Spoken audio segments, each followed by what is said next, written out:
Taqdirning o'yinlari shunchalar shafqatsiz bo'lishi mumkinligini tushimda ham ko'rmagandim. Men bugun oq libosdaman. Yonimda men sevgan inson Sardor turibdi. Lekin eshik qo'ng'irog'i chalinganda yuragim to'xtab qolayozdi. Ostonada turgan inson nafaqat mening qaynotam, balki bir paytlar mening yotog'imni, mening sirlarimni bo'lishgan sobiq jazmanim Asad aka edi. Uning ko'zlaridagi g'azab va alamni ko'rib, bugun hammasi tugaydi deb o'yladim. Qanday qilib men jazmanimning o'g'liga turmushga chiqdim?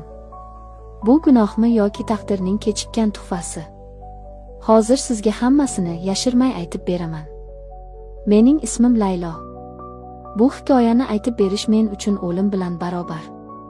Lekin ichimda saqlash undan ham og'irroq. Odamlar meni muhokama qilishar, toshbo'ron qilishar. Buzuq, nomussiz deyishar.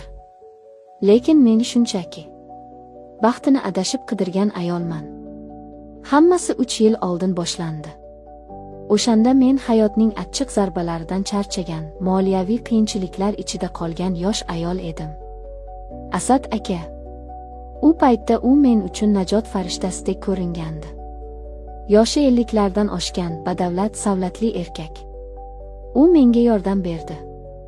Uyni ta'mirlab berdi, kiyim-kechak, pul.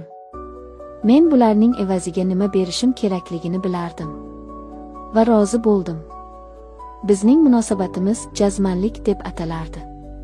Uning oilasi bor edi, lekin u meni yashirincha saqlardi. Uning hashamatli uyida, shaharning chekkasidagi dala hovlisida uchrashardik. U menga mehribon edi, yo'q demasdi. Lekin bu uydagi har bir buyum, har bir devor menga begona edi. U meni quchoqlaganda men o'zimni buyumdek his qilardim. Uning ko'zlarida ehtiros bor edi, lekin ruh yo'q edi. Men tilla qafasda edim. Qornim to'q, ustim but, lekin qalbim huvillab yotardi. Asad aka ko'pincha ish bilan chet elga ketardi. O'shanda men haftalab o'sha katta uyda yolg'iz qolardim. Derazadan boqib, nahotki hayotim shunday o'tib ketsa deb yig'lardim.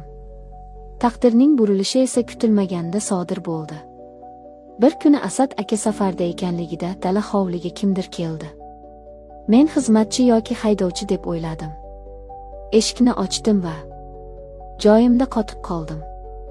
Qarshimda baland bo'yli, qosh ko'zlari qop-qora, Asad akaga quyib qo'ygandek o'xshaydigan, lekin ancha yosh va nigohida qandaydir toza ma'sumlik bor yigit turardi. Bu Sardor edi. Asad akaning o'g'li. Assalomu alaykum, dedi u biroz hayron bo'lib. Dadam shu yerdalarmi deb kelgandim. Men nima deyishni bilmasdim. O'zimni kim deb tanishtiray? Otasining o'ynashiman deymanmi? Dadangiz safardalar, dedim zo'rg'a. U menga tikildi. Uning nigohida nafrat yoki jirkanish yo'q edi. Aksincha, qiziqish va qandaydir hamdardlik bor edi. U vaziyatni tushundi, lekin indamadi. Tushunarli, dedi u va ketmoqchi bo'ldi. Lekin yomg'ir quyib yubordi. Men uni kiring deb taklif qilishga majbur bo'ldim. O'sha kuni biz ilk bor gaplashdik. U otasidan butunlay boshqacha edi. U jiddiy, hayotga teran nazar tashlaydigan, kitoblar o'qiydigan yigit ekan. Biz choy ichdik. Suhbatimiz qovushdi. Men o'zimni ilk bor kimdir tinglayotganini his qildim. U mening tanamga emas, ko'zlarimga qarab gapirardi. Vaqt o'tgan sayin u tez-tez otamni so'rab keladigan bo'ldi. Aslida ikkimiz ham bilardik, u men uchun kelardi. Bizning nigohlarimiz to'qnashib qolganda havoda chaqmoq chaqqandek bo'lardi. Bu shunchaki shahvat emasdi. Bu ikki yolg'iz qalbning bir-birini topishi edi. Bir kuni kechqurun Asad aka yana safarda edi. Sardor keldi. Yomg'ir sharros quyar, tashqarida momaqaldiroq gumburlardi.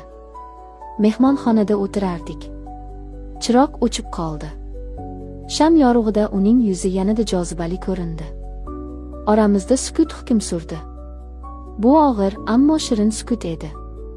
Men uning yoniga o'tirdim. Yuragim ko'kragimni yorib chiqay derdi. Laylo, dedi u pichirlab. Bu ism uning tilida shunchalar chiroyli yangradiki. U asta qo'limni tutdi. Asad akaning qo'llari sovuq va talabchan edi. Sardorning qo'llari esa issiq, titroq va mehrli edi. Bu oddiy teginish emasdi. Bu yurakdan chiqayotgan ehtiros edi. Bu noto'g'ri dedim men, lekin qo'limni tortmadim. Yurak tanlovda adashmaydi, dedi u va ko'zlarimga tikildi. O'sha oqshom biz chegaralarni buzdik.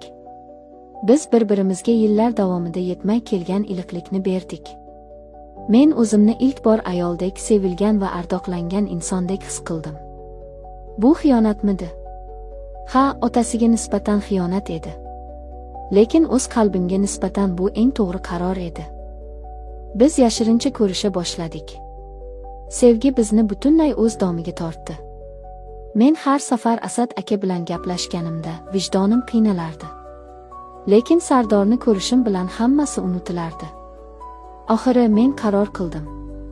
Bunday davom etib bo'lmaydi. Men Asad akaga qo'ng'iroq qildim. Hammasini tugatamiz. Men boshqa hayot boshlamoqchiman, dedim. U hayron bo'ldi, g'azablandi, tahdid qildi, lekin men qat'iy turdim. Aloqani uzdim. Sardor bilan munosabatlarimiz jiddiylashdi. U mening o'tmishimni bilardi, otasi bilan bo'lganimni bilardi. Lekin u shunchalik mard ediki, mening otam seni qadrlamadi, men esa seni baxtli qilaman, dedi. Biz turmush qurishga qaror qildik. To'yimiz kamtarona o'tdi. Sardor otasiga uylanayotganini aytgan, lekin kelin kim ekanligini aytmagan ekan. Asad aka safarda bo'lgani uchun to'yga kelolmadi. Bu biz uchun yengillik bo'ldi. Biz baxtli edik. Sevgi va ehtirosga to'la yangi hayot boshladik. Lekin har qanday sir bir kun ochiladi. To'yimizdan bir hafta o'tib eshik taqilladi.